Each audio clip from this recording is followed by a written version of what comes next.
welcome and thank you for joining us. Another episode of the Nonprofit Show. We are thrilled to have with us today author, trainer, consultant, and coach. We have Joanne with us today. Creating sustainable and high ROI is what Joanne is going to share with us. But before we jump into this conversation with you, Joanne, we of course want to make sure that our viewers and our listeners know who these voices are. Thanks to Julia Patrick for being here and creating this fabulous platform. Julia is the CEO of the American Nonprofit Academy. I get to join Julia and have fun in her playground. I'm Jarrett Ransom, the nonprofit nerd, CEO of the Raven Group.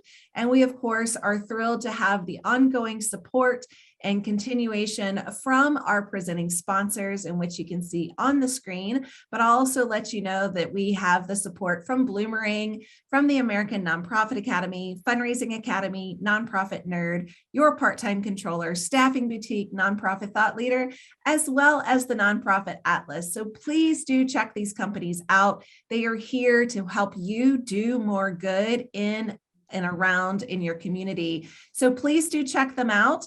And if you missed any of these episodes, again, thanks to our sponsors, we have placed them on Roku, on YouTube, on Amazon Fire TV, as well as Vimeo. And if you miss us there, you can catch us on podcasts. So we're also podcasting and streaming rather on wherever you listen to your podcast. So make sure you ask and queue up the Nonprofit Show.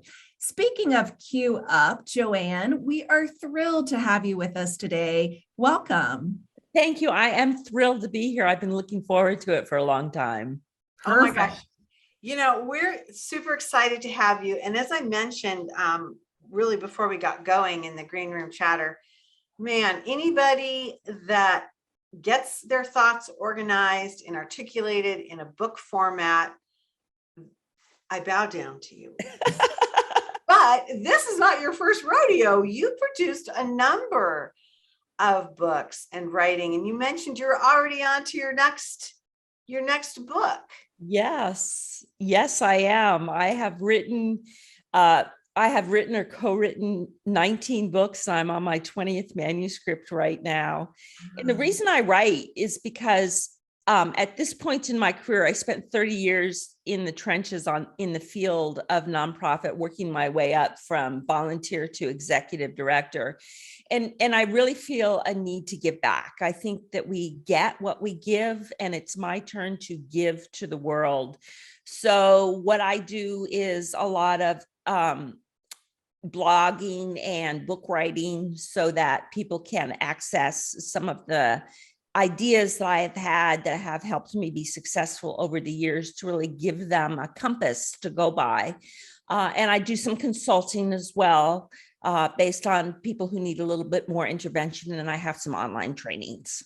I love it. Now, here is the cover of your new book, and hold it up, because our books have not arrived.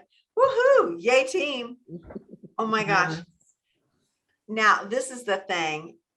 The Sustainable High ROI Fundraising System. Whew. That's a heavy lift. I'm not going to lie. I mean, talk to us about that. I mean, you've taken, I imagine, the portfolio of your career and systemize it, it sounds like. And so yes, we're really excited to kind of hear what that looks like. And let's start with the inspiration for this book, because how did you take all of this knowledge and kind of funnel it down into one system? I first wrote 14 books about it. I've been writing about the same thing for 20 years. And I finally looked at my books and I thought, here's a theme that's holding them all together. And coming from the executive director viewpoint of where I was involved, and you're like, wow, what just happened your first year, and everything is hitting you all the time and it doesn't let up. Something that would help executive directors really get the gist of fundraising, which is their second most biggest concern that they have, the first being board relations, and really helping them to find something that will help them easily raise more money and get the financial results that they need so that they could have better relations with their board. Wow. You know, you've said so much already. I know. And really what hit me is that statement of hitting, right? Like there's so much that hits us day in, day out. It's coming from all different angles. It's like a real live game of dodgeball. And every day is changing. The last 3 years, right? Ever changing. So landscapes, priorities, work locations, a little bit of everything. So you've been working on this book, as you said, over your career. Now's your time to give back. But you focus on a couple of words, and we talked about this before we went live. But sustainability and how that might mean different things for different people and different organizations. So with that being a key point of your book, Joanne, I'm curious if you would be willing to kind of all encompass, tell us what sustainability, is and what that looks like for you as it relates to your career and experience. So basically what sustainability is to me is the ability to realize continuous net surpluses. So I not only go into like net income and how you can make sure that your fundraising systems are actually making you money, because some of them don't, and some nonprofits don't realize that they're not making money because they run the gross instead of the net. But I also tell you a little bit about how to build wealth and assets so that you can tap into your assets, so that you can grow more net income, so that you can tap into your assets. And really the goal is to meet more mission so that you're getting into this cycle of raising more money, which motivates your donors to give. So you can pour back money into mission, which further motivates your donors to give, which gives you more money and you start in that sustainability cycle of continual net surpluses, and growth that you're going ahead. It's a growth model. Mm-hmm. Okay, first of all, I think that in almost 500 shows, you're the very first person that has really taken this to that extreme of surplus. Mm-hmm. And we don't talk enough about surplus.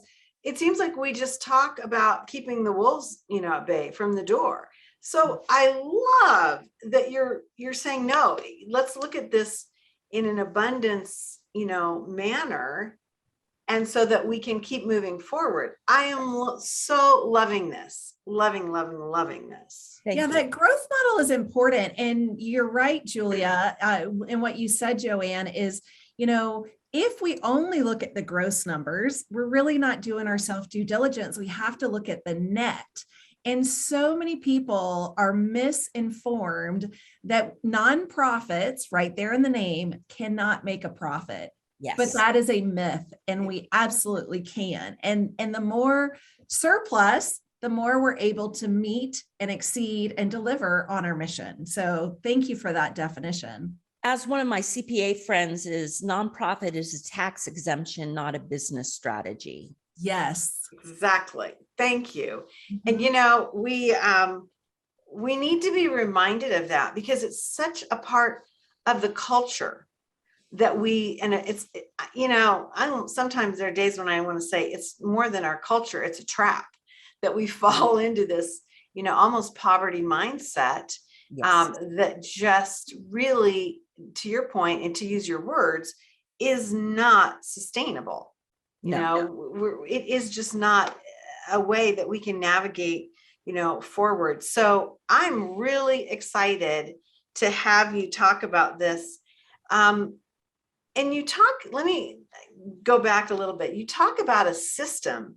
Yes. Are you trying to communicate here that this really is like a charted path that we could take, and that we could share this with our team and our board and our community? Yes, and there's four components to the system. The Okay. first component is to take a step back and look at where you are and see where your fundraising strengths and gaps are, so that A, you know where to fill in the holes, but B, you're really coming from a strengths-based viewpoint and you're working with your strengths rather than against your weaknesses.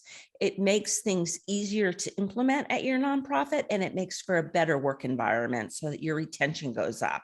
So that we all know about the Great Resignation and getting retention nowadays. And then there's three components, and depending on what's going on at your nonprofit, you can tackle one or all three at the same time. Okay. But the first is empowering your board to fundraise and really engaging them to fundraise. The second is mobilizing your staff and putting into your structures and your budgeting those things that will help your staff be successful so that you can reach the financial goals that you and the board have set. And the third, and often you don't find fundraising books talking about this, is exciting your community. And I spend quite a bit of time talking about messaging and branding and how that relates to fundraising and exciting your community. I can't wait to get my hands on this book, Joanne. It sounds fantastic. And one of the things, and it's, it's a big number that Julie and I throw out, but currently I believe there's 1.8 million nonprofits in the US, 1.8, right? And so when you talk about exciting your community and how you brand and market this, I'm curious if you can share with us a little bit of insight of what that might include, because I'm curious how we can stand out. So you start by surveying your key stakeholders, and your key stakeholders are not only your donors, they're your board, they're your staff, they're your advocates, they're your community collaborators that you partner with. They're your community leaders as well, and your competitors. Find out what your competitors think about you. Just as well. And you might not be able to ask them directly, but you can certainly survey them, or you can get some inside information by pretending to be a consumer of theirs. But really taking that and seeing what words excite them, where all of these interests intersect, and then taking your message and crafting individual messages. In marketing, they call them value propositions, and really honing down on what excites them, what words, what concepts excite them, so that you can move your mission forward in a package that they are likely to look at and open as you go forward. Okay, yay team, you're speaking my love language, because this is one of the things that I think is a big problem in the nonprofit sector, is that we become philanthropic snobs, or we think, my way is the best way and everybody should care about this. Right. And the reality is we have to sell our missions. Yes. We have to get that into our mind, that it's not a bad thing. We need to sell service to our clients. We need to sell service to our donors. We need to sell service to our staff and our teams, and to your point, our stakeholders, so that we can be more sustainable. I mean, I'm so appreciative that you talked about this. I don't know, Jared, it seems to me like a lot of times in the fundraising ecosystem, we have the marketing folks and the messaging down the hall to the left, around the corner in another building, right? And that we don't see them working, in harmony. It's really problematic. The Dave Thomas Foundation for Adoption, right? Yeah. And I forget the lady's name that works with Rita, but she was talking about how marketing and fundraising all falls under her umbrella. And that's exactly what you're sharing here, Joanne. And I'm curious about A/B testing. Is that something that you recommend we do as we, send out messages? Are we sending out an A-type message to one segmentation, a B-type message to another, and then seeing kind of which one excites the community most? Yes, I think that's a great idea. And if your mailing list is small, then it's a matter of sending different messages at different times. If your mailing list is large, it's a matter of segmenting it out. I would suggest that you take the message that you have for each target group that you're working with. In other words, each segment that you're working with, and test within those segments so that you know what's working and what's not working before you invest a whole lot of money into a huge campaign that doesn't have the potential to make that you want it to make. Yeah. Makes sense. Smart. Yeah. Thank you for, Garrett, thanks for that question, because that's really true. I think, we need to be a lot more strategic in this piece. We had a guest last week, in the last couple of weeks, that said, we need to stop thinking about if it looks pretty and what the data is telling us. Yes. And that, I have to admit, I was like, what? I'm all about the pretty, and to me, I make this like judgment about if it looks good, then it's going to be good and it's going to work. Not real. That's old school thinking. As my mother would say, that's stinking thinking. We need to kind of rephrase some of these ways that we look at these systems that we put in place. So really interesting, really interesting. And that goes to the branding aspect of what I talk about in terms of you're trying to create an experience. And when you create an experience, I mean, I've been at nonprofits and I used to do this as well when I was early in my career, where it looks pretty and therefore that's what we're going to go with. And these are the colors that we're going to use. And this is the font that we're going to use. And this is the script that we're going to use.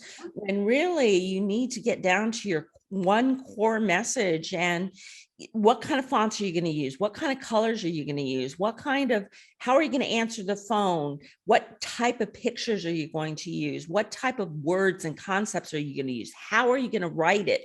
All of that goes into the experience that you're creating so that you are sending one great big singular message about who you are and what you do to the community. So there is absolutely no doubt about what you stand for.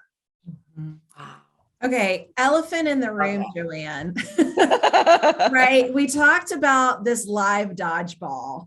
So we talked about how there's, all these different issues and opportunities and challenges that are, we're being hit with. When and how, maybe the better question is, how do we relate the importance of this when we're still playing this live dodgeball? So essentially, how do we find time to focus on our message, or the word of 2020, to pivot and say, okay, now's the time. We just need to take a step back. We need to assess, we need to engage with our stakeholders, and we really need to take a litmus test to see, are we doing it right? Or is there ways for improvement? So let's talk about that elephant in the room. When the heck are we finding time to do this?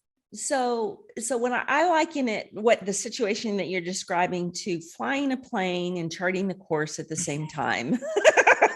That one. Yes, that sounds familiar. Oh my God, that's fabulous. You need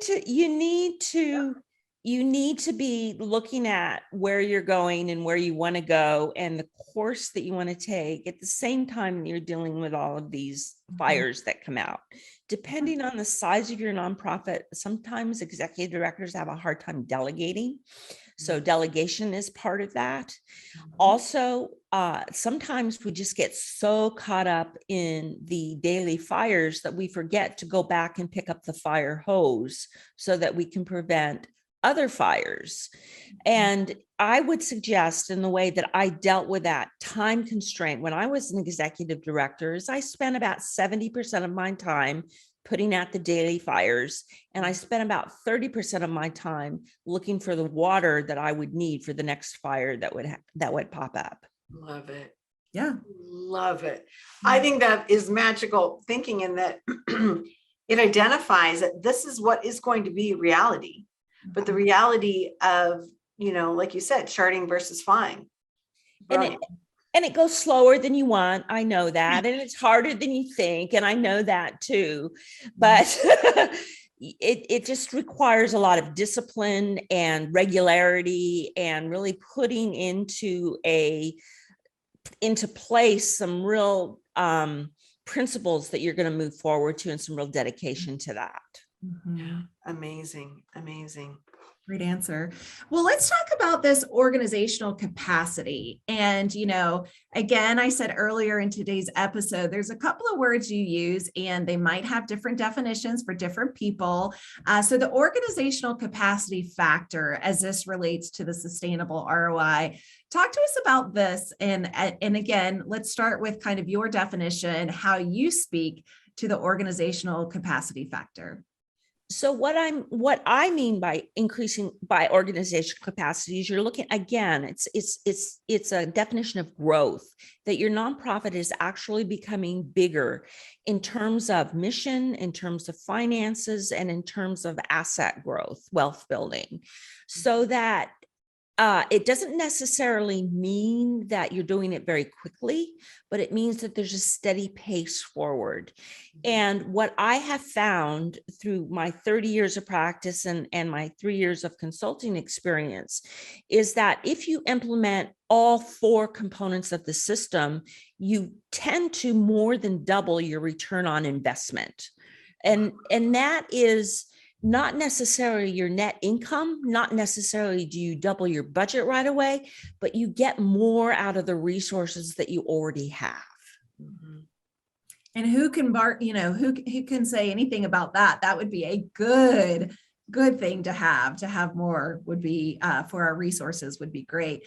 So this organizational capacity factor, again, I feel like organizational capacity and sustainability have really been buzzwords in our sector. And I love how you speak to this because, again, it goes back to putting profit back into nonprofit and having it as a tax exempt, status, not your business model. So really looking at that by way of wealth and assets. And again, and Julia, maybe you can, speak to this. Those aren't words we often hear, wealth and assets within a nonprofit. Not in management, we do in fundraising because we all want the wealthy donor, right? But I think that it's really incumbent upon us to look at this in a sustainable way, so that we can be working at more solving the root problems of what our missions are, right? As opposed to just throwing money at certain things and building our little empires. We need to be really at the heart of it saying, what do we do to go out of business, right? And I think a lot of us aren't willing to have that conversation, and sometimes the problem is so enormous that we say we can never solve the problem, or we can be a service to that problem. So Joanne, I'm really interested in this because it seems to me that this is such an intellectual conversation that a lot of organizations would be like, I don't have time to think about that. I've got to put out the fire and, I got to feed people. And that's true. So how do you find that balance to have these hard discussions? The thing that I think about most often is board relations. Your board is going to be more profit-minded. They generally come from the corporate sector, and they're going to understand words like return on investment and marketing and net income and net surplus. And if you want to be able to communicate to your board that you want to make an investment in fundraising, it behooves you to be able to talk their language, just like you're going to talk the language of your market segments and get your key stakeholders to get it out there. You want to improve your board relations. And this is one way to do that. Yeah. Love it. And thank you for drawing that line between who's serving on the boards and who's serving on the nonprofit staff. It's a pretty divergent group of people. Well, the mindset is totally different. One of the greatest obstacles I have in becoming a consultant was taking on that profit mindset in terms of, wait a minute, I can't just give things away anymore. I have to give low cost things because I need to pay for them. And that really is what it is about in nonprofits. So often we don't think of that because our grants, if we don't spend them out, then we're going to lose money next year. It's a totally different mindset. Right. It is. And it perpetuates that scarcity, right? It perpetuates the whole, well, we have to start at zero every year, but it doesn't mean that we can't have, a successful endowment, or that we can't pay our staff higher wages, like there's so many ways in how we can invest back into our mission to build this organizational capacity and sustainability. And see, I told you, Julia, I still need more coffee. But it's really important. Yeah. And I think, you are just spot on, Joanne. I am so, so grateful that we have had you on to talk about all of these topics. I'm curious if you could share with us where we can get our hands on your book for those of us listening in today, because I'm sure, based off of today's conversation, many listeners and viewers alike are going to say, okay, I need to know what this lady's talking about. Well, there's two places that you can find it. One is my website, joanneopoutcourses.com, which you have up on the screen, under books and courses, and I have the book available there. You can also find it on Amazon.com. But if you buy it through my website, you don't have to pay shipping. If you buy it through Amazon, you do. Joanne, this seems like a really great thing to purchase and distribute to your board or your C-suite. Jarrett and I have been seeing more and more organizations kind of doing their own book club. And we have actually a book club on the American Nonprofit Academy website. But I'm seeing more organizations do this so they can actually get some thinking time. They can get that thought structure so that they're not just running from meeting to meeting to fire. And I loved how you said, I'm looking for the water from which to put out the fire. I loved that because it really does kind of train your brain into thinking about this in a different way. Really interesting. Really, really interesting. I think sharing these words and the books with your team, whether it's staff and board, it really helps you get on the same page, and you all know where you're going. Your language becomes consistent, the vision, the path, the journey becomes consistent. Because I think we're mostly all interested in learning, right? Like continued education, continued learning. But if development's learning something, and programming is learning something, and finance is learning something, and they're all different somethings, I think that kind of pulls. But if we can have, a book like this one that you've written, Joanne, and we can all chart our path together, I think that's really where we see the biggest success. Yeah. And not to get on the topic of the next book, but the next book is really a management book in terms of how to take the system and get your feet on the ground and what you need to do to move it forward, getting your feet wet. It really, so I'm going to sell them as companion books, but this you need to read first because it really gives you the outline of what you're talking about and gives you the structure, and it does have some on the ground suggestions as well in terms of what you need to do to get where you want to go. We're going to have you back on to talk about that book. I know you're 15 chapters in right now.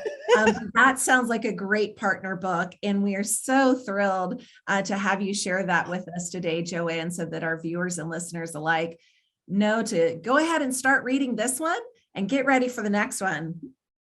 It's been amazing, Joanne. 2 words for you: pre-sales and bundle. Because I think this is really, I loved what you said, Jarrett. We are in search of knowledge because we have gone through so many things in this last 3 years. We're still in it. And I think we are seeing that we need to do something differently. When we first started this show, Jarrett said, our sector is due for a disruption. And we have been living that. And with that, we can't just all run around with our hair on fire. I mean, that's my go-to action, but I got to say, it's not a good way to manage and learn. And so it's been really lovely to have you on to chat about this. Again, I'm Julia Patrick. I've been joined by the nonprofit nerd herself. Joanne, thank you. You've really fired me up today. And I love this journey that you've taken, and that you're actually sharing your knowledge with our sector. So we are really honored to have you on today. And you are right, Miss Jarrett. We will have to do a follow-up with that next book. Super cool. Super cool. Hey, we want to make sure that we extend all of our gratitude to our sponsors that are with us day in and day out. Bloomerang, the American Nonprofit Academy, Your Part-Time Controller, the Nonprofit Nerd, Fundraising Academy, the Nonprofit Atlas, Nonprofit Thought Leader, and Staffing Boutique. And as we end every episode, we like to remind ourselves, and to you, our viewers and listeners, stay well so you can do well. We'll see you back here tomorrow, everyone.